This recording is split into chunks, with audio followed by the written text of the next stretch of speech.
رب العالمین قرآن حکیم کې فرمایي که د قیامت لویه ورځ شي او ټول جهنمیان جهنم ته لاړ شي او جنت والا جنت ته لاړ شي، نو شیطان ته به الله د اور یو کرسی د فرشتو په ذریعه برابر کړي او دی به پرې د پاسه کیږي او ټولو جهنمیانو ته به یو تقریر وکړي. جهنم کې چې څومره خلک پراته دي دا ټول له شیطان ملګري دي، شیطان یې ګمراهان کړي دي او واقعي کې دا شیطان د انسان ازلي دشمن دی. الله فرمایي ان الشیطان لکم عدو فاتخذوه عدوا. شیطان چې تاسو دشمن دی ګورې تاسو هم ورته دشمن ووایئ. تاسو سره ټول کار د دشمنۍ کوي، یو وخت کې تاسو نه معاف کوي. نو چې تاسو سره دشمني کوي او ټول سازشونه او سکیمونه د دشمنۍ درته جوړوي، نو تاسو ورسره ولې دوستي کوئ؟ تاسو هم دشمن وګڼئ. حضرت آدم علیه السلام چې کله رب العالمین پیدا کړ نو قرآن حکیم کې الله فرمایي وإذ قلنا للملائکة اسجدوا لآدم فسجدوا الا ابلیس. دا ابلیس هم فرشتو سره بره اوسېده. الله ذوالجلال د فرشتو د ډلې ته دا وفرمایل چې تاسو د آدم علیه السلام طرف ته سجده وکړئ. د الله حکم فرشتو ته هم شو ده ته هم شو. څومره فرشتې چې وې ټوله سجده وکړه او ده سجده ونه کړه. فرشتو چې سر اوچت کوې کتل نو دا بدبخته ناستو ته خو سجده نه وه کړې، نو هغې یو دویمه سجده د الله ذوالجلال دپاره د سکریې وکړه. شکر دی الله دا یوه سجده خو تا مونږ وکړه او دا بله سجده م په دې شکریه کې کوو پروردګاره چې شیطان خبیث ونه کړه او تا مونږ له توفیق راکړه مونږ وکړه. نو شکر دی چې مونږ د هغه ملګري نه شو چې دا د حکم تابعداري مو کړه. دې وجې نه په هر رکعت کې انسان 2 سجدې هم کوي. دغه الله تپوس کوي چې تا ولې سجده ونه کړله؟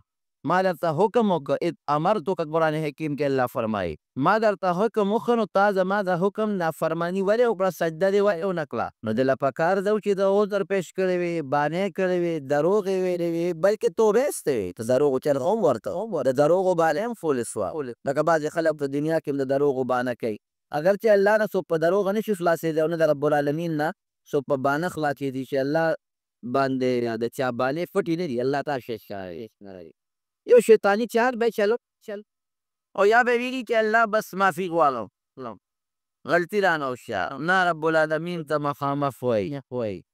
خلقتني من نار وخلقته من طین. الله زه خو د آدم دې سجده لګول زما د شان مناسب نه دي، ما ته وګوره ده ته وګوره. ورته خبرې نه پیدا تا ټې نه دې پیدا کو په خاوره خلک ګرځي ته ګمونه پېغلي یو کمزوری شی دی. خاوره لاندې زور کوي، مثلا خلک ګندګي پې غورځوي، مرداره پکې ښخوي، متیازې پکې د پاسه کوي. نو دې خو تا د یو کمزوري څیز نه او بېکاره څیز نه جوړ کړ او الله خلقتني من نار د اور د شغلې نه جوړ کړی. څومره ښه شترناکۍ کو بره زور هی سوځول دی، هېڅوک پې طاقت نشي لرلی. انسان اخلی پخلی رڼا ګرمي د اور سره تعلق لري. بره اوچته شغله او لمبه وی. نو زه د اعلی او بهترین څیز نه جوړ یم او دې د یو خاورې او د خټې د کمزوري څیز نه جوړ دی. ما غوندې یوې سړي له ده ته سجده کول نه دي پکار. ده ته سجده ګوره د الله د الله حکم مقابله وکړه. بس الله ښه پوهېده په دې خبره د الله د حکم مقابله وکړه او د ده دا خبره هم سرسري ده. ګورئ ځمکه اوچت شی دی، اور خو د دې ځمکې نه پیدا دی. چې ځمکه لرګی پیدا نه کي، ځمکه بنره پیدا نه کي، ځمکه ګوګړ پیدا نه کي، اور د څه نه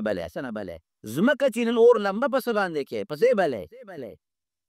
ځمکه چې خوراک پیدا نه کي په اور پخلی نه څه کوي؟ د سرسري نظر باندې خبره وکړه. د ځمکې خو ډېر لوی حقیقت دی. کبر یې قرآن حکیم کې الله فرمایي ابا واستکبر وکان من الکافرین. زما د حکم نه انکار یې او ډېر لوی کبر یې وکړه، تکبر یې وکړو. دا د شیطان لومبی خاصیت قرآن کې الله واستکبر کبر. دنیا کې چې څوک لویي کوي کبر ښیي دي که شیطان صفت دی. الله دې مو در برنوسه. کبر دومره خطرناکه ګناه ده. دا کبر کې سړی کي خو ځان ته لوی وایي که سر داسې اوچت وړي، سینه داسې لکه غسلې بار کي، خپې ځان پسې راکاږي، او د خلقو نه ځان داسې لږ لوی حسابوي. نبی کریم صلی الله علیه وسلم فرمایي وی دا کبرجن خلک به د قیامت په میدان کې داسې واړه واړه ذلیله غوندې ګرځي لکه د میږو په شان ټوټې پوټې خلک پرې به لکه د محشر په میدان دلته یې قبر کو سینې اوچتوله سر یې اوچتو هلته به د دې وړو میږو په شانتې په محشر په دې میدان یو د ذلت او د سپکوال په نظر باندې د ذلت په انداز بدل او فرمایي نبی کریم صلی الله علیه وسلم کې د چا په زړه کې د شړشم یا د اوري د دانې عمره کبر د جنت خوشبويي ور باندې حرام ده، حالانکې د جنت خوشبويي د 500 کالو په مزل محسوسي 500 کال ته څوک ترې لرې وي لرې نو محسوسوي هله به ځي جنت ته چې دا کبر ته الله وباسي جهنم ته یې ولېږي ویې ډبوي او دا کبر ته یې وویندي نو هله به ځي او کې پاک کړي د کبر نه لږه سزا هم نه رسي چې په جهنم کې ښه وسوځئ. زمونږ دا خلک چې جامې خیرنې شي نو بیا خیرنې جامې څوک نه اغوندي پاکوي نو چې پاکوي نو هغه اوس خو خلک په دې ماشینونو کې کښېنځي او مخکې به یې ورته خوټکوانې وې زموږ ماشومان لاندې ټین کې به کې صابون والا اوبه ګرمې کړې پکې به یې صابون ټوټې ور وغورځاو اوبه به یې واچولې او که به یې جامې واچولې اور به ورته بلېده او په هغه لرګي هغه جامې په هغه ټین کې لړلې نو بیا چې به هغه جامې د ټین نه راوویستې نو صوباړی به یې ورته ونیو اوس خو د صوباړي دور نشته صوباړی به یې ورته ونیو نو په هغې به یې هغه جامې ډبولې او زمونږ دا طالبان په خپو او په لاسونو یې ډبوي نو چې کې وډبوي او څې په کوټ کېدلو اوبو کې جوش ورکړي او نڅوړې کړي د هغو نه پسې بیا اغوي دقه رنګې دا ګنهګار خلک د دې نه به دا خیرې او دا کند د جهنم په دې کنده کې پر صوباړو باندې او پر ډبولو باندې او په خوټکولو ختموي نو چې دی پاک شي نو هله به جنت نو چې د اوري د دانې عمره کبر وي نو نه به ځي دا کبر باندې جهنم کې سوځئ چې د دې اوري د دانې او د شړشم د دانې برابر دا پوپې کبر دام ترې وسوځي نو هله به جنت ته او دا ولې وه په کبر ولې الله خفه کړي ځکه دا د الله صفت نو چې د ما یو شي وته ما سره ما نه هغه غواړئ ما نه په زور غواړئ زه به سره خامخا جګړه سته الکبریا ردای حدیث قدسي د نبی علیه السلام فرمایي چې الله وایي چې فرمایي چې لوی زما چې بما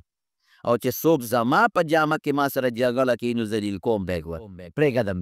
به د شیطان نوم دا صفت کبر دی الله دې امتیاز وی د شیطان یو ځل چا تپوس وکړو یو نصیحت خو راته وکړو چې د پښتون نیک سړي یا بزرګ سړي به دې تپوس کړی اسیم د عبرت خبره ده ده ورته په جواب کې وی چې داسې مه وایه چې زه لفظ نه لکه مونږ وایو که نه زه داسې مه وایه چې زه دا کبر د داسې دی اوی د زیم است نو داسې به شي لکه د زیم ګورې که داسې دی وایي چې زیم نو داسې به شي لکه چې زیان او دا چیلی چې دا وی دا چیلی می کوي می معنا هم زده کړه می کوي نو چې می وکړي نو سهار چې ګوره د قصاب په تخت باندې هغه سر لاندې او خولې پرې راپاسي کړه کبر خطرناک شي لومبې د او دویم څه چلی دا شیطان صفت بیا په هغې هم صبر نشو خټ کبر کوي رب العالمین ورته بیا وایي چې پرېږدم دې نه ذلیله مې سره زر وکړه شي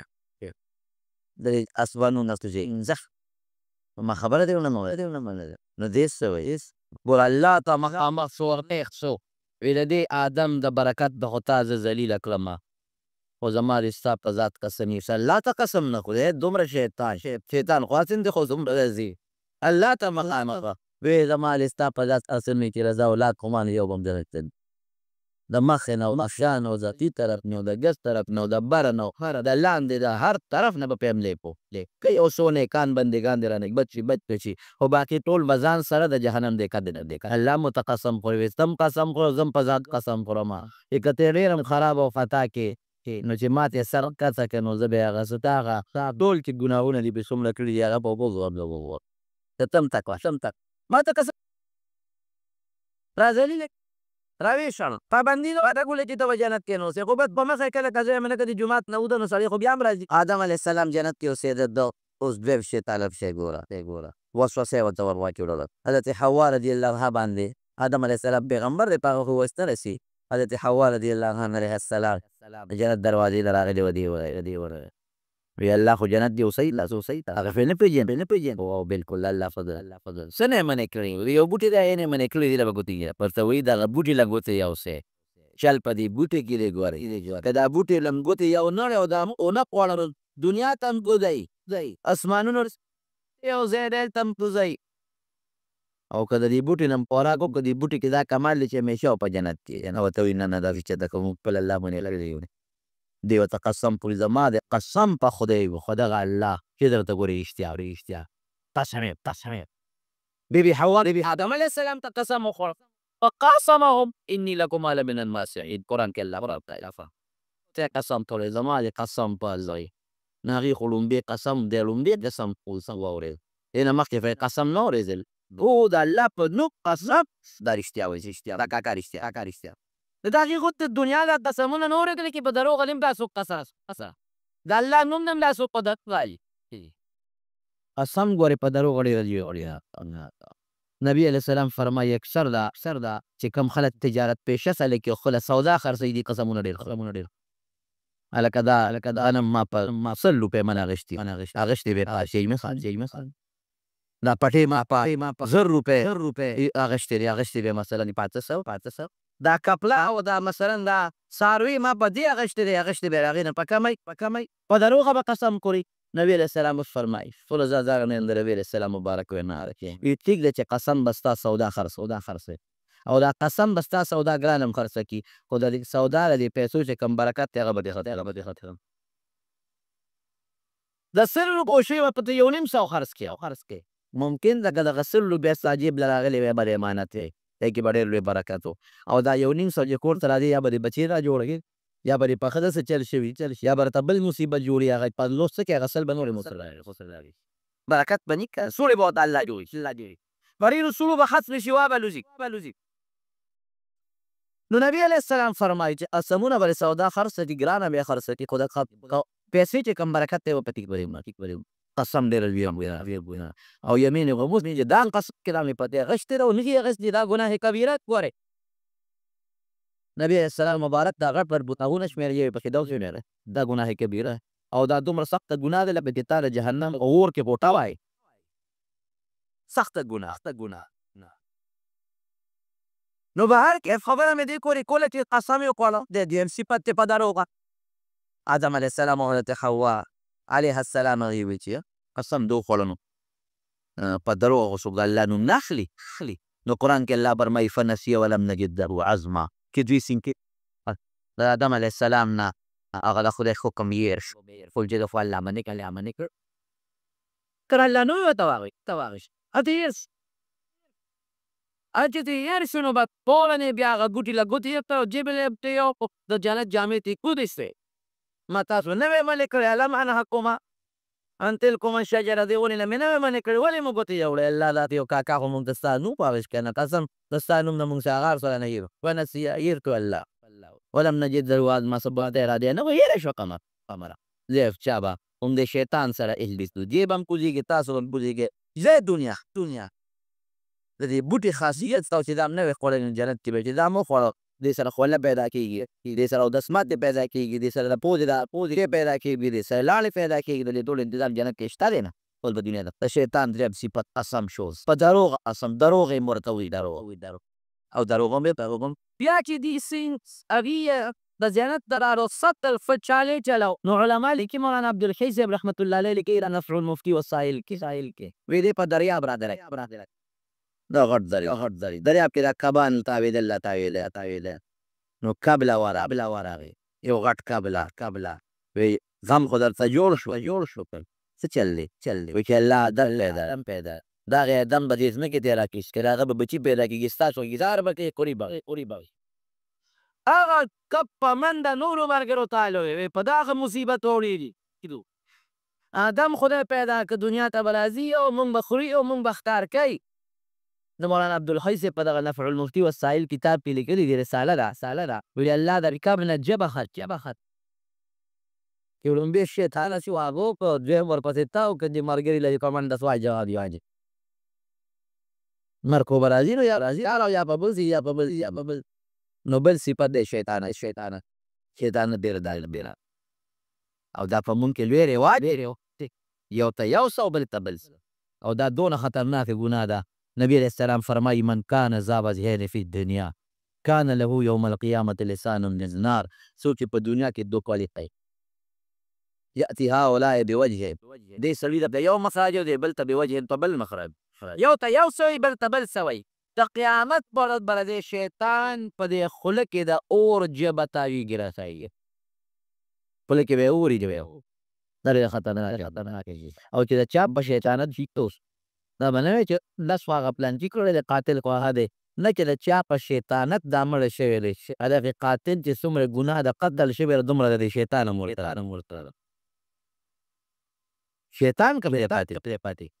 ګناه به خامخا سزا به الله ورکوي. ورپسې بله خطرناکه ګناه چې آدم علیه السلام کله په دنیا کې ژوند تېر کړ نو قابیل او حابیل بچي پیدا شي. قابیل یې ولم په مخ داس من کو دې نه خطرناکه ګناه بله نشته، بیلم څه اور یې پرې مړ کړ. لومبې توګه چې قابیل وکړه او خپل لور یې مړ کړه حابیل، دا هم د دې شیطان په چال باندې د ابلیس په چال. ګوره د زندګي او د ژوند ټوله د ګناه ده منصوبې. او الله ته یو درخواست وکړلو که نه وي الله پورې ذلیله کړو دې کړلمه خو یو سوال دغه کوم دا خو نه خودم. امام غزالي رحمت الله علیه لیکلي دي منهاج العابدین کې چې 80,000 کاله د الله عبادت کړی دی. مونږ 15 ورځې عبادت وکړي په رمضان کې چې 2 شپې روڼې کړو بس بیا یادو چې مونږ خو بله عبادت وکړو. یو 15 روژې ونیسو وایو بس نن خو زبرګان د زما 80,000 کاله عبادت په اوبو باندې جوړ شو. الله زه خو تباه کړلم ذریعه آدم د عبادت خو مې لوی شو. خو یو سوال درته څوم راله قبول کا الله ماله ژوند راله عمر راله ډېر راته او تر قیامت تر ورځې پورې الی یوم قیامت تر ورځې پورې راله ژوند چې خلک د قبر نه پاسې هغې ورځې پورې. نو زمونږ د علما لیکي دلته خپل چالو چلو چې د قیامت د ورځې پورې ژوند شي د مرګ نه مه بچ شه. نو چې مرګ نه بچ شي نو دوزخ له خوا له سړي چې اول پې اوالات راشي دا قبر د اوالات د مرګه چې بچ شمه بس قصه خلاصه شوه. د جنت نی خو دوزخ له خو به بس شم که نه رب العالمین ورکو هېڅ شی پې پرچې نه دی وی الی وقت الیوم المیلون. عمر در کوم دا سوال درته خو د قیامت د هغه لویې ورځې پورې چې خلکو نه څه وباسمه او دنیا روانېږي نو هغې کورې به درته جوړې ورکړم. زه دونه به په مرګ نه نصیب مرګ به در باندې راځي. لګیا دې سې سترینو کې دغو بلې دی رور پرور ګاونډي په ګاونډي دوست سره ښځه خاوند سره خاوند ښځې سره دوست کې حدیث پاک کې راځي نبی علیه السلام فرمایي بیا دي یو تخت لګېدلی دی په دریاب د پاس. څومره شیطانان چې دروازې لګیا دي دا شیطانتونه کوي نو هلته غونډېږي مشر بابا له هغوی ته هل وایي دا چل مې وکړه یو نه تپوس کوي. نبی علیه السلام فرمایي څه دې وکړل افلانکي سړي باندې مونځ د قضا ترې دې ښه ترې وې نه سړی دلته کړه مونځ پرې رانه ما خو کولی په کوشش وکړو وی ښه وخت نه دې پرې وروسته وکړو ډېر تکړه وخت نه مې پرې وروسته نه وی وسوسه دې ورته په مانځه کې واچوله خو ډېر کوشش یې وکړو هغه سړی ډېر تکړه وسوسه ورته ونه کړوله نو دې نورو په دې طرف ته حکم وکړي دې چا مهلت نه ونیسي او دې دریاب ته یو څوک وپرېوړو د نن کار نه دی بل به راغواړي تاسې چل وکړه ته خو ما لیدلي وي چې هغه پلانکي سړي باندې ښځې سره روانه کوې صاحب کمال مې کړی څنګه دې وکړه یاره مې ښځه او خاوند پرېښودل چې بلې خاوند نه یې ښځه طلاق پرې الله ډېر سپک کړي طلاقه مې کړه هله مې پرېښوله وی کمال یې کړی نبي علیه السلام فرمایي ځان ته به یې راتر غاړه راشي فیلتزمه یعاند ځان ته به یې راتر غاړه او پرې تندي دې خندي لما انت ته د ما ډېر ښه بچی یې کنې ډېر ښه بچی مې انعام به وله ورکړي روزانه شیطانان دا بچي ورته غونډېږي او هلته کې په دریاب د پاسه تخت لګېدلی دی او هغه خپل پروګرام ور رااوري داسې مې وکړه څه وایي دونه مې خلک په خلکو مړه کړل دومره مې خلکو له خلکو سره روانې جوړې کړې دومره مې په کورونو کې دننه اختلافات وکړل د یو پروګرام روان دی چې په دنیا کې خو تر پسې لګېدلی د فنونو یو څیز نه ګورې ځان اوس نه مرګ وخت کې چې سړی کم ولی پروت دی دغې وخت کې ډېر زبردست کیمونه سړي ته اچوي قسم به درته اچوي کله به راته وایي خدای نشته کله به راته وایي پیغمبر نشته کله به وایي د اسلام غلط دی کله به څه کوم چې یو ډېر لوی عالم دی عزیز او یو کتاب یې لیکلی ذات مستقل چې د رب العالمین او وجود باندې هغه 316 دلایل لیکلي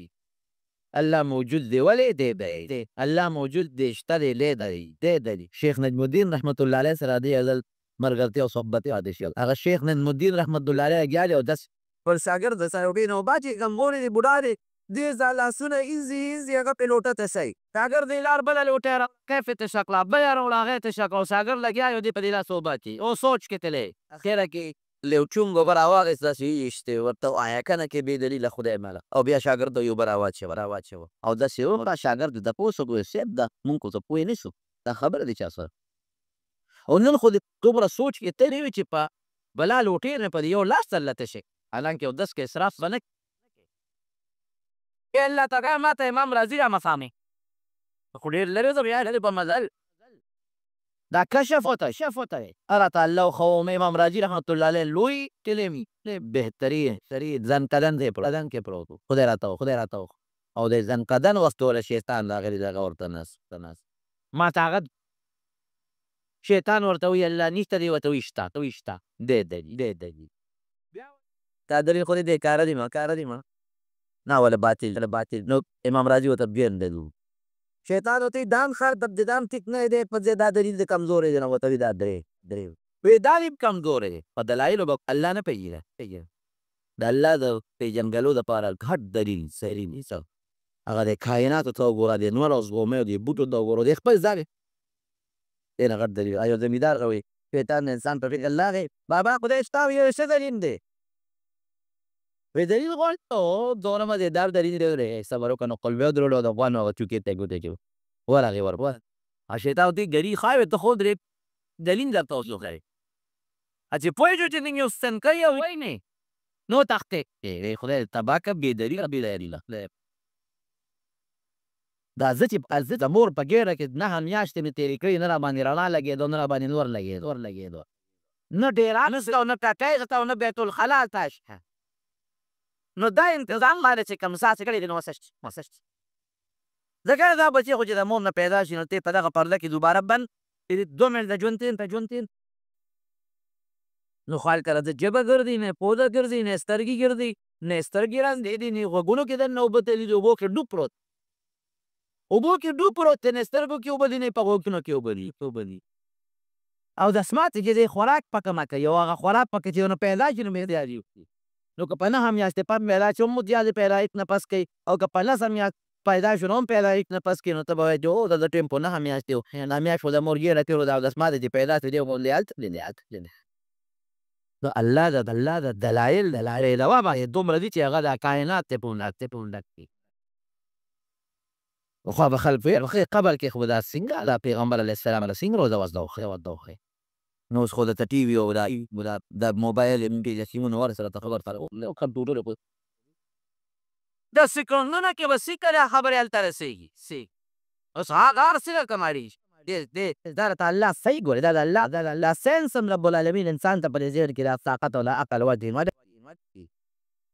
هر ساینس ایجادات دي چې ګورې انسان ته د عقل الله ورکړي بهر کې خو وی چې دی ورته دا دلیل دی بیکاره بې پېښه دا بل وی دا هم ټیک نه دی پېښه دا بل دلیل وی دا هم ټیک نه دی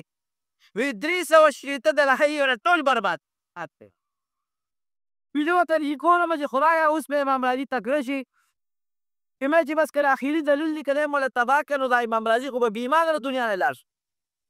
د چونګ اوبه مې راواګوستې ورونه ویشتې وي رب العالمین زما هغه چون د هغه سینې ته ورورسو او ته مې ویل چې بخته ورته وایه چې بې دلیل الله منل بې دلیل الله منم دلایل دې پرېږده نو شیطان دې فج یې وویسته دی سی ورکړه دا یو عقیده ته ګورې راځي ځنکدن وخت کې به راته کېږي کله به راته یو عقیده را مخکې کوي کله به راته بله عقیده مخکې کوي کله بله عقیده یاد وساته په رب العالمین خپل اعتقاد او خپل یقین ګورې مکمل دا خپل یقین وساته چې خالق ته د کائناتو مالک رازق بیماری پیدا کوونکی لرکوونکی ژوند مرګ بچي ورکول دا ټول ګورې بغیر الله نه بل څوک نشي کول دا عقیده مضبوط دی بیا شیطان له وخت کې راځي به درته وایي دا یو کار خو پکې الله هم کوي دا بل خو سره بل پلان دا یو کار خو ایم کوي دا بل خو پلان کې ته زلزل عقیده به یو جګه ته برباد مالک د خیر او د شر د فایدې او د ضرر څوک دی نو یو الله لا ذهن کې واچوئ. دا عقیده په الله ذات ده چې رازق زما الله دی، بل څوک نه وي. خو قسم چالو کړی په دنیا کې بدر کې راغی ودرېد، د انسان د شکل کې راځي. ابو جهل ته وایي چې د یو لوی قوم د مشر په شکل راغی. وایي زما قوم را روان 2000 لښکر دی ورسره 2000 د یو لوی ملک د یو قوم د مشر په شکل راغلی. او تکړه شو. ابو جهل ملګرو له خوشخبري ورکړه چې دا سړی راغلی دا بابا د پلانتي قوم مشر د قوم د 2000 سره را روان دی، تکړه شوی دی. هلته کې جبریل علیه السلام نازل بدري. زه خو پېژنده چې دا جبریل علیه السلام هغه نازل شو. قرآن حکیم کې لاس کې ما ابو جهل نه لاس یوسه ته لاس نیولو، دواړه روانو دغه لاسونه یې ټال ورکاو، پر میدان کې جنګ کې ګرځېدل. خو چې ویني ورته کې جبریل علیه السلام خو راغلی دی او زرو کسان فرشتو سره راغلی. ابو جهل نه لاس راته ودی څه کوې کاکا؟ وایي بس اوس غرا مې وسته فرصت پته ورځي. زه خو پوه شوم دی اوس نه تښتېدی شي او نه کامیابېدی شي. لاس یې دغه غوندې دی، لاس تو شیطانو دومره قبیس دی. کله به د ماسخوتن خوب په وخت درولي نو د ماسخوتن نوم به در باندې پاتې. طالع به وایي پاتې شو. زه لکه پېشمني به پېشمني دې وکړو که نه، پېشمني راسو پاتې دي. کله به راته ډېر خوب هغې ته برخاستې نو 2 بجې به ودې شپېر کې ماسپښین وخت به راشي. زه ودرېږه یاره دا کار دا ګو کالم دا یو دوبچره چې دا برابر کړم بیا به ورېږه دېر کې سړي دا سودا ورکوم د هغې نه پس به کوم. نو د مانځه وخت بجېده زه مازدیګر سره بیا قضا تا ته پته نه وي چې دا قضا خو دې وکړه خو ګناه څه ونه وګټل. مازدیګر یاره دا کار به خلاص کړو د ماښام سره بیا قضا ماښام وي د ماسخوتن به ټول لمونځونه قضا وکړو. ماسخوتن خو بیا تېر مردار کور کې پروت دی، هغې ته به څوک لمونځونه لاړل بس. او د دې یو چال دی چې په سړي ګناه کوي د ګناه یو دیبا سر دی. د ګناه داسې مثال دی لکه لښتې چې پاکې نه ګن پکې نښلي اخره کې هغه ګن هغه لښتي پورې دومره تلف شي چې بیا په تیکه او په سیټ باندې څه ګن نیندی. دقه رنګې د ګناه مثال هم دی. یو ګناه در باندې کوي پړه دې تور داغ راځي، بیا ګناه کوي بیا تور داغ راځي، بیا ګناه راځي بیا تور داغ راځي. نو دا داغ لګول اسان دي. الله دې یاد مرګ دې را یاد کړه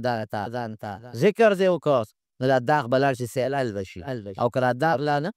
نو کلا بل ران علی قلوبهم ما کانوا یکسبون تک تور شي به. بیا د شیطان حاجت نشته، دی به بیا خپل ځای کې نور کار به کوي. که زړه تور شي د انسان بیا نیکۍ ته ونه کېږي خو بیا دې ګناه. نو دې مختلف چارونه او حربې استعمال.